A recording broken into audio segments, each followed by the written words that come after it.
Nature प्रेमियों के लिए वैसे तो देश की कोने कोने में या विदेशों में बहुत सारे ऐसे स्पॉट होते हैं जिसको लोग देखने के लिए अच्छे खासे पैसे भी खर्च करते हैं और समय भी देते हैं। लेकिन मैं बता दूं कि आज फरीदाबाद में एक ऐसे नज़ारा आपको देखने को मिलेगा जो शायद आप पहली बार देख रहे होंगे या फिर आपको क्यूरियोसिटी उत्साहित होगा इस जगह पे आने के लिए।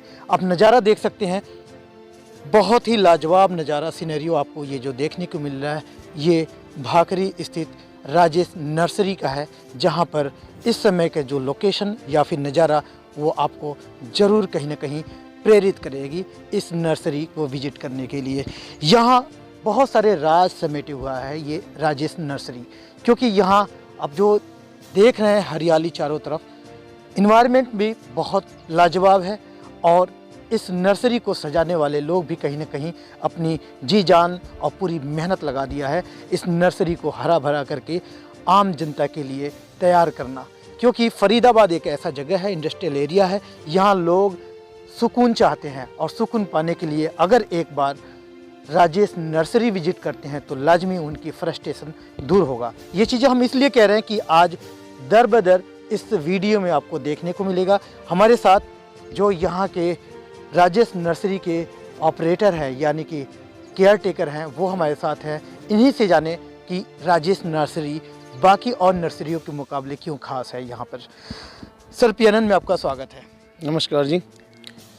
आज मैं देख रहा हूँ कि हरियाली पूरी चारों तरफ और फूलों के बीच में, जहाँ लोगों के बीच में होते हैं, आप इन तमाम फूलों के, पेड़ पौधों के, पक्षियों के और नेचर के बीच में आप लोग कुछ अलग ही माहौल बना रहे हैं, फरीदाबाद को कुछ अलग ही नज़ारा दे रहे हैं। आज के माहौल में जैसा हमारे यहाँ पोल्यूशन का देखने को मिलता है और पोल्यूशन है भी अपने एनसीआर में, इंडस्ट्री के बीच में, इंडस्ट्री फरीदाबाद एक इंडस्ट्रियल एरिया है, तो ऐसे में हमारी नर्सरी में काफ़ी जो लोग डिस्टर्ब होते हैं, कई बार मानसिक रूप से थके होते हैं,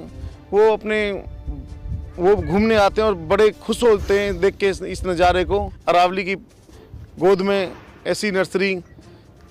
मुझे लगता है कि जिस तरीके से आपने एक साजो सामान यहाँ तैयार किया है, एक बेहतरीन माहौल देने की कोशिश जब किया है, ये तो दिल्ली में कभी अगर राष्ट्रपति भवन में अगर लोगों को मौका मिलता है घूमने के लिए मुगल गार्डन का, तो वो गार्डन कहीं ना कहीं यहाँ भी आपने स्थापित कर दिया है। हमारे यहाँ सैटरडे संडे तो आप देखेंगे जो यहाँ के आम जनता है, हमारे इधर 21 सेक्टर 5 नंबर जो भी अपने इधर का एरिया जुड़ा हुआ है, तो काफ़ी जनता है, बच्चों को लेके, अपने फैमिली को लेके यहाँ पिकनिक स्पॉट की तरह घूमने आते हैं। इस पे बात तो हो रही है, लेकिन एटलीस्ट अब दर्शक हमारी ये जाने कि आपके वहाँ जो राज है, आपने वैसे राजेश नर्सरी तो रखा है, पर राज क्या चीज़ है, स्पेशली इसमें किन किन तरीके के पौधे हैं, क्या क्या यहाँ पे इतने सारे स्पॉट्स मैं देख रहा हूँ, लेकिन क्या क्या चीज़ें हैं यहाँ पे। और फ्लावर के मामले में हमारे यहाँ पूरे एनसीआर में सबसे ज़्यादा एक फूलों का, जैसे कह सकते हैं, जैसे हम टुलिप गार्डन की तरह, मतलब यहाँ ऐसा महसूस होगा कि जैसे हम श्रीनगर के टुलिप गार्डन में आ गए हों, ऐसा फील होता है यहाँ पे आके। और हम यहाँ नर्सरी वालों को, जो गुड़गांव दिल्ली के नर्सरी वाले हैं, और उनको यहाँ बहुत कम स्लो रेट पे, बहुत लो रेट पे यहाँ पौधे आम जनता को भी प्रोवाइड कराते हैं, कम से कम रेट पे। मेरी गुलाब है, ये पूरा बेड, ये पूरा बेड यहाँ से लेकर वहाँ तक जो नज़र आ रहा है कश्मीरी गुलाब है। तो ये इस गुलाब की क्षमता काफ़ी फूल देने के मामले में, ये बहुत फ्लावर देने के उसमें ज़्यादा होता है, जितनी इस पौधे की क्षमता से भी ज़्यादा फूल देता है ये। शाम का समय है और लोग अपने घरों में जब रहना पसंद करते हैं, आप यहाँ तमाम फूलों पौधों के बीच में आप लोग क्या तलाश रहे हैं वैसे? नमस्कार, मेरा नाम दीपक त्यागी, और धन्यवाद आप हमारी नर्सरी में आए। दरअसल ये राजेश नर्सरी जो है पिछले 30 साल से इस फील्ड के अंदर है, और मैं जो यहाँ पर दायित्व देखता हूँ, मैं दरअसल राजेश नर्सरी सिर्फ नर्सरी में नहीं, हम मेंटेनेंस कॉन्ट्रैक्ट भी लेते हैं, तो मेरा जो इसके अंदर पार्ट है, मैं मेंटेनेंस कॉन्ट्रैक्ट के अंदर जो है राजेश नर्सरी के काम देखता हूँ। अभी मैं देख रहा था कि अभी आप राजेश नर्सरी के बारे में बात कर रहे थे इनसे, तो ये बता रहे थे, दरअसल राजेश नर्सरी जो है पूरे दिल्ली एनसीआर के अंदर जो है मास्क के अंदर प्रोडक्शन करती है। सिर्फ हम ट्रेडिंग नहीं करते हैं कि हम पुणे से, आंध्रा से, कलकत्ता से, या फिर हम थाईलैंड से इधर से मटेरियल पौधे लेकर आए, उनको हमने मेंटेन किया और सेल आउट कर दिया। हम पूरे दिल्ली एनसीआर के अंदर सिंगल ऐसी सोर्स हैं जो कि मास्क में होलसेल के अंदर अपने जो सीजनल और दूसरे प्लांट जो है यहाँ, जो लोकल प्लांट है जो यहाँ पर सर्वाइव कर जाते हैं, जो जर्मिनेशन होती है उसको तैयार करते हैं। और इसी वजह से हमारी नर्सरी के अंदर पूरे दिल्ली एनसीआर के अंदर सबसे सस्ते और सबसे अच्छे पौधे आपको यहाँ पर मिलेंगे। जैसे आपने ये सारे बेड देख रहे हैं, वाइट बेड देख रहे हैं, पिटूनिया के देख रहे हैं, गजनिया देख रहे हैं, या फिर अब जितने भी देखेंगे हम, अब गर्मियों के भी पौधे तैयार कर रहे हैं। तो सिर्फ सबसे बड़ा प्लस पॉइंट हमारा यही है कि हमसे सस्ते और हमसे अच्छे पूरे दिल्ली एनसीआर के अंदर कोई भी पौधे नहीं देगा, बना पाएगा। और जो राजेश नर्सरी का जो सबसे प्लस पॉइंट है, आप यहाँ से पौधे लें या ना लें वो एक अलग चीज़ है, लेकिन एक बार सिर्फ नर्सरी में आप विजिट करके देखें। अगर आप मेंटली थोड़ा सा फील करें कि आप टायर्ड हैं, आप थोड़ा सा एक प्रेशर में हैं, लोग जॉब के प्रेशर में होते हैं, फैमिली के प्रेशर में होते हैं, बच्चों के प्रेशर में होते हैं, एग्ज़ाम आ रहे हैं, बच्चे एग्ज़ाम के प्रेशर में हैं, आप एक बार अपनी फैमिली के साथ एक बार यहाँ पर आइए, पौधे लें ना लें वो एक अलग चीज़ है, बट एक बार आप इस नर्सरी में विजिट कीजिए। आप इस एटमॉस्फेयर के अंदर जब एक बार राउंड लेंगे, ये हमारी जो टोटल नर्सरी है अप्रोक्स 5 एकड़ के आसपास की है, तो 5 एकड़ के अंदर जब आप एक बार वहाँ से लेके इनिशियल जो आपको वहाँ जो फर्स्ट गेट दिख रहा है और एंड तक एक बार विजिट करेंगे, तो आपको मेंटली इतना रिलैक्स फील होगा कि उसको वो कुछ चीज़ें ऐसी होती हैं कि आदमी के पास है ना, शब्दों में नहीं बताई जा सकती, शब्दों में वो चीज़ें बताई नहीं जा सकती, उसको सिर्फ आदमी फील कर सकता है। मुझे लगता है कि जिस तरीके का यहाँ इन्वायरमेंट देख के, वैसे तो नर्सरी में हम लोग भी विजिट करते हैं, लेकिन वहाँ उसको सजावट और डेकोरेट नहीं कर पाते हैं, लेकिन लाजमी तौर पे आप लोग, मुझे लग रहा है नर्सरी नहीं बल्कि यहाँ पे घूमने फिरने के लिए या फिर इस तरीके का इन्वायरमेंट तैयार किया है, जैसे लग रहा है कि कोई स्पॉट है या फिर कोई पार्क है, इस तरीके से।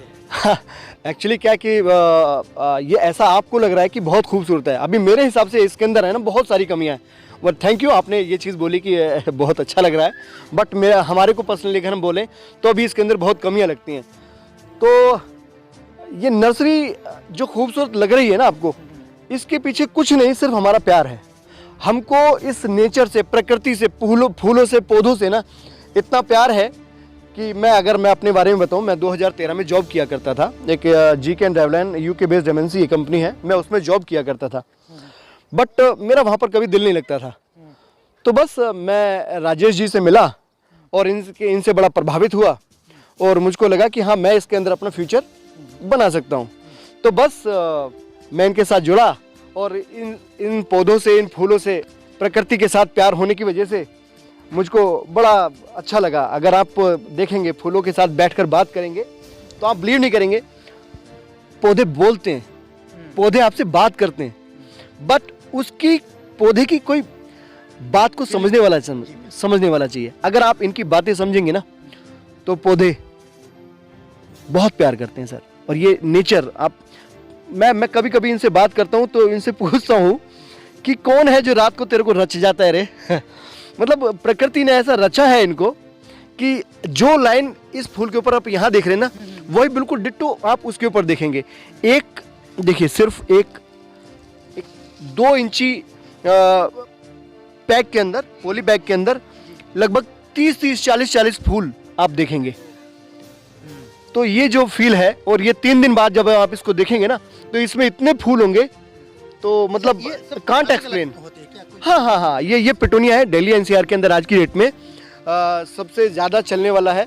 ये दिवाली के आसपास इसमें फ्लावरिंग शुरू होती है और ये मिड अप्रैल मतलब 15 अप्रैल तक, इवन मई तक भी इसके अंदर फ्लावर्स रहते हैं। तो दिल्ली NCR के अंदर आज की डेट में सबसे ज़्यादा, ये देखिए, ये सिर्फ 5 इंची पॉट के अंदर, और हम इसको सिर्फ 20 रुपये में प्रोवाइड करा रहे हैं, 20 रुपये के अंदर जो वॉल्यूम, क्योंकि हम बेसिकली हम होलसेल पे काम करते हैं। ये जो प्लेटफॉर्म है होलसेल के लिए ही हमने बनाया हुआ है। बट हाँ, अगर कोई रिटेल वाला आ जाता है तो ऐसा नहीं है कि हम उसको वो चीज़ प्रोवाइड नहीं कराते हैं। तो आए प्लीज़, आप सारे लोग आए, एक बार हमारी नर्सरी में विजिट करें, आप फील करेंगे कि हाँ, आप कहीं पर हैं जो दिल्ली NCR के अंदर ऐसी है। लोग कश्मीर जाते हैं घूमने के लिए। अगर हम बात करें उत्तराखंड की, हिमाचल की या कश्मीर की, उधर टेम्परेचर जून के अंदर 30 के आसपास पहुंचता है। तो अब जो हमारा यहाँ से सारा लॉट उठेगा, सारा हिल स्टेशन के लिए हम यहाँ से जाएगा, सारा पठानकोट जाएगा, कश्मीर जाएगा, देहरादून जाएगा, और शिमला तक, इवन राजधानी जो है हिमाचल की, वहाँ तक हमारे यहाँ से फूल और पौधे जाते हैं। सर ये जो आपने बताया, कुछ यहाँ के लवर्स जो हैं खासकर देखा जाए तो घरों में अच्छे अच्छे वो फूल ले आते हैं, पौधे लेके आते हैं, वो बाहर से मंगाते हैं, उस पर नाज करते हैं कि मैंने ये पौधा लेके आया है, विदेश से लेके आया है, या इसका कुछ अलग ही क्राइटेरिया होती है। तो कुछ ऐसे जो लवर्स होते हैं उनके लिए भी कुछ स्पेशल रखे हैं क्या आप लोग यहाँ पे? हाँ, इसके अंदर रेनोकोलस है, बहुत सारी चीज़ें। देखिए एक्चुअली क्या कि किसी हर कस्टमर की ना एक अपनी एक अलग रिक्वायरमेंट होती है।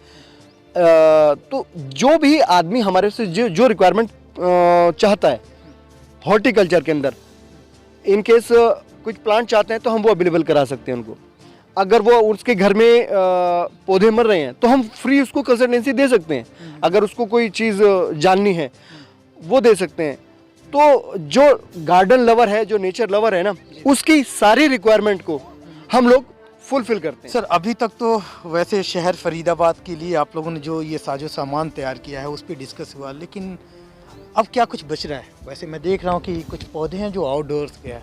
हाँ। तो इसके लिए क्या क्या चीज़ आप लोगों ने इंतजाम किया है ताकि फरीदाबाद के वासी अगर यहाँ कोई पौधे लेना चाहें तो वो उनको ये लगे कि सब कुछ है यहाँ पे? हाँ, एक्चुअली यहाँ पर हमारे पास फ्रूट्स भी अवेलेबल हैं, फ्रूट्स प्लांट्स भी हैं। यहाँ पर अमरूद भी है, यहाँ पर चीकू भी है, यहाँ पर चकोतरा भी है, यहाँ पर अंजीर भी है, यहाँ पर सेब भी है, यहाँ पर जो जनरली जो यहाँ के रिक्वायरमेंट है जो पौधों की, वो सारे हमारे पास अवेलेबल होते हैं। केला भी है, सारी चीज़ें हमारे पास है। आउटडोर में हमारे पास जितनी भी आपकी रिक्वायरमेंट है, इंडोर में जितनी भी है, बेसिकली ये हमारा जो है ये एक प्रोडक्शन प्लेटफॉर्म है। बट हमारा जो रिटेल काउंटर है वो सेक्टर 49 में गेट नंबर 3 पर है। जो हमारे जितने भी डेकोरेटेड प्लांट हैं जो पुणे के हैं या आंध्रा के हैं, कलकत्ता के हैं, वो हमारा रिटेल काउंटर वहाँ पर है। आप वहाँ से परचेज कर सकते हैं। फॉर एग्जांपल मैं आपको एक ये दिखाऊँ, इसको बोलते हैं समी बोलते हैं। अगर आप इस समी को पौधे को, अभी सर्दियों के मौसम के अंदर इसके थोड़े से पत्ते जो हैं डल हो गए हैं, सर्दियों में पौधे के पत्ते डल हो जाते हैं। तो इसको अगर आप समी के पौधे को गूगल करेंगे तो आपको इसके बारे में पता चलेगा कि पॉजिटिव एनर्जी इसके पौधे के लगने से आपके घर में रहती है। और एक्चुअली बड़े बुजुर्गों का ये कहना है कि अगर घर में अगर डेली शाम को इसमें सरसों के तेल का दिया जलाओगे तो बड़ा लाभ होता है। अब वो होता नहीं होता, दैट आई डोंट नो। जिस तरीके से आप लोगों ने ना केवल यहाँ के पूरे एरिया को सजा के आप लोगों ने रखा है, बगल में हिली एरिया एक तरीके से कहें, पहाड़ी का पूरा माहौल है, लेकिन एक्सप्लेन भी आप कर रहे हो बहुत बढ़िया, क्योंकि लोगों में जो फ्रस्ट्रेशन है वो लाजमी है कि यहाँ आने के बाद से वो दूर हो सकता है। हाँ एग्जैक्टली। देखिए मैंने जैसा कि बताया कि हम इस काम के साथ एंजॉय करते हैं, आनंद लेते हैं। देखिए जो वो फाइकस पांडा है, ये हेज बनाने के लिए सबसे बेस्ट चीज़ है दिल्ली एनसीआर के अंदर। इसके अंदर सबसे कम बीमारियां लगती हैं। और इसकी जो हेज लगती है, अगर आप कभी देखेंगे ना कहीं पर भी किसी कंपनीज के अंदर फाइकस पांडा के हेजेस देखेंगे, ये जब इस पत्ते के ऊपर धूप पड़ेगी तो गोल्डन कलर का हो जाएगा, और जब धूप, जहाँ पर इसमें धूप नहीं लगेगी वो डार्क ग्रीन होगा। लाइक आप देख रहे होंगे, ये जो सबसे ऊपर है वो गोल्डन कलर में है, जो नीचे है जहाँ पर धूप कम लगती है वो ग्रीन कलर में दिखेगा। तो आप इसको टॉप पर भी रख सकते हैं, छत के, और अपने जहाँ पर भी आपके अगर साउथ फेसिंग घर है आपका और आप उसको अगर बालकनी में रखते हैं या फिर उसमें रखते हैं। तो ये प्रोजेक्ट जो है आपका यहीं का है? ये देखिए पपीते, ये जो है पिंक पपीता है, इसको रेड लेडी भी बोलते हैं। ठीक है, अलग है क्या ये? हाँ सर, इसका जो टेस्ट है ना बहुत मीठा है, और इसको जब आप काटेंगे तो बिल्कुल रेड कलर का निकलेगा। रेड लेडी 786 बोलते हैं इसको। और ये देख रहे हैं फ्रूट यहाँ पर है, और ऑर्गेनिक हमारे पास जो आपको मिलेगा, टोटली ऑर्गेनिक। लास्ट क्वेश्चन मैं आपसे और जानना चाहूँगा कि जब इस तरीके की आप लोग एक बेहतरीन देने की कोशिश किया है फरीदाबाद में, छुपे कहाँ थे? आज तक लोगों को पता नहीं चला। दूसरा ये है कि बहुत सारे ऐसे नर्सरी हैं शहर फरीदाबाद में, कोने कोने मिलेंगे, लेकिन आप लोग क्यों अलग हैं? अलग ये ऐसा, मैं फिर बोलूँगा कि ऐसा आपको लग रहा है कि अलग है, मुझको ऐसा नहीं लगता कि हम लोग अलग हैं। जो लोग सारे कर रहे हैं वही हम कर रहे हैं। बस हमारा सिर्फ अलग चीज़ हमारी यही है कि हम प्रोडक्शन जो है अपने पास करते हैं। हम कोशिश करते हैं कि अपनी चीज़ हम लोगों तक कम से कम रेट के अंदर प्रोवाइड करा सकें। हमारा पॉली हाउस है, यहाँ पर हम जो है सीडलिंग से अपने पौधों को तैयार करते हैं। एक कोकोपीट के अंदर करते हैं, सारी जितनी भी हैं आप अगर देखेंगे ये कोकोपीट है। और प्लस इसके अंदर जो है मैं अगर दर्शकों को, आपके दर्शकों को बताऊं कि समुद्र के अंदर जो काई जमती है ना सर, समुद्र के अंदर जो काई होती है, उस काई से जो सुखाने के बाद जो एक मैन्योर तैयार होता है, जो खाद तैयार होता है, उसके अंदर जो ये पौधे तैयार होते हैं ना सर, बड़ा जल्दी सरवाइव करते हैं, बहुत अच्छे चलते हैं ये सारे पौधे। देखिए हम अगर हॉर्टिकल्चर लाइन के अंदर है तो हम जानते हैं कि कौन से पौधे को कब कहाँ पर लगाना है और कब उसको शिफ्ट करना है, कहाँ क्या करना है। देखिए सबसे पहले हमने एक कोकोपीट के अंदर यहाँ पर जो है बेड बनाया। बेड बनाने के बाद उसके अंदर सीलिंग डाली। तो आप देखें कितने माइक्रो जो है प्लांट्स यहाँ पर आप देख रहे हैं। तो इनको हम शिफ्ट करते हैं ट्रेज के अंदर। देश दुनिया की हर लेटेस्ट खबर देखने के लिए सब्सक्राइब करें हमारे चैनल PNN को और साथ ही बेल आइकन दबाना ना भूलें।